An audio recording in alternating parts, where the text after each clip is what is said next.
hours and 3 minutes ago, Michael Jackson died at the age of 50.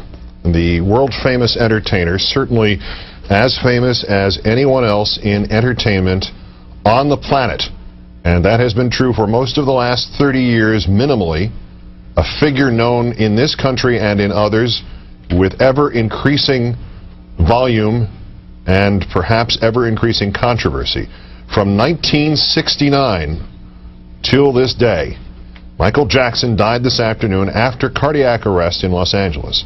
That helicopter, we have just confirmed, Air Rescue 5, will be transporting the body of Michael Jackson from atop the UCLA Medical Center in Westwood, California, not far from downtown LA, and will take it to the coroner's office in Southern California for an autopsy, which, as we explained to you before the break, if you were with us, the autopsy is necessary by law because there was not a physician treating Michael Jackson for a specific illness at the time of his death, nor at the place of his death, which you are seeing there, UCLA Medical Center, where that crowd in particular, at that main corner, that main drag of the UCLA Medical Center, that crowd has been there, and approximately of that size, since about 6:30 Eastern Time, for at least 3 hours.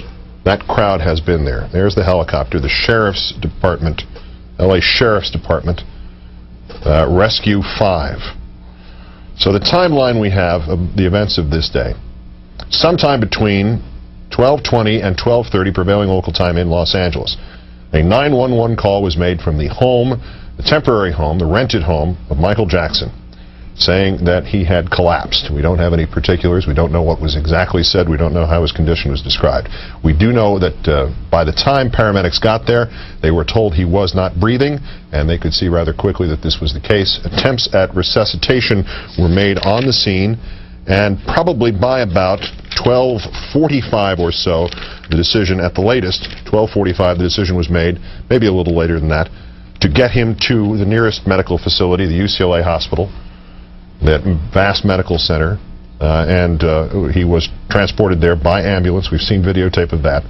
It probably took, at the maximum, 10 minutes, less than that more likely, a 5-6 minute trip or so.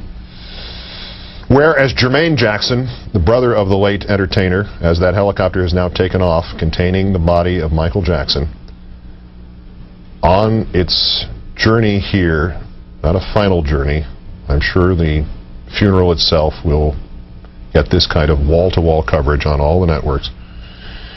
But on this fateful journey to ascertain a preliminary cause of death, we are pretty clear from what the coroner's office has said that we will not get a news conference with any kind of statement as to what this was until the toxicology report comes back in several weeks' time. We heard Brian Oxman describing himself as a family friend, an attorney who dipped in and out of the trials of Michael Jackson, say he had been concerned for some time about the singer's use of prescription medications. We'll put it those terms. He said it a little more strongly, but I'd rather hear tape of him saying it than try to describe his tone of voice. The body is being transferred now to Mission Road in Los Angeles, which is where the LA County Coroner's Office is.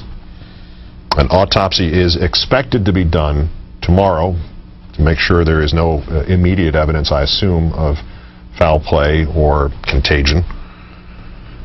The coroner's office autopsy being done, per the statement of a spokesman named Craig Harvey, being done because, as I mentioned, there was no physician treating him for any kind of specific condition. And thus, at UCLA, when he died at 2:26 p.m. Pacific time, there was no one there able to sign off on a death certificate. And thus, it falls to the jurisdiction of the coroner's office. And then the body will be released to the family after the autopsy is complete. No news conference scheduled. We heard earlier that there would be one tomorrow from the coroner's office. Evidently, that's not to be the case. The degree to which we have not seen public reaction is worthy of its own comment, I think. Courtney Hazlett of MSNBC.com and MSNBC joins me again. And I think that is interesting. Al Sharpton was quick out of the box at the Apollo Theater to make a quick statement and answer questions from reporters